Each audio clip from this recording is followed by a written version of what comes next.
আসসালামু আলাইকুম। সপ্তম শ্রেণীর শিক্ষার্থী সোনামণিরা, তোমাদের আগামী 20 তারিখে বিজ্ঞান পরীক্ষার সাজেশন হিসাবে কিছু গুরুত্বপূর্ণ প্রশ্ন ও উত্তর দেওয়ার চেষ্টা করলাম, যেখানে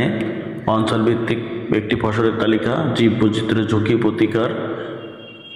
জীব বৈচিত্র্যের উৎপত্তি, পরিবেশগত সুবিধা, ফসলের মাঠ বা নার্সারি অথবা ছাদে বাগান করা থেকে তোমাদের কেমন লেগেছে, স্কুল ছুটির পর বাড়ির আশেপাশে একটি পুকুর বা জলাশয় থেকে তোমরা কী কী উপাত্ত গ্রহণ করেছো সেগুলো খাতায় লিপিবদ্ধ করা, বাংলাদেশের জীব বৈচিত্র্য নিয়ে একটি প্রতিবেদন প্রণয়ন করা, প্রজেক্টর মডেল তৈরি, পোস্টার তৈরি, আগুন লেগে গেলে কোন পদার্থের ক্ষেত্রে কী ঘটে, যেমন গরম হাঁড়ি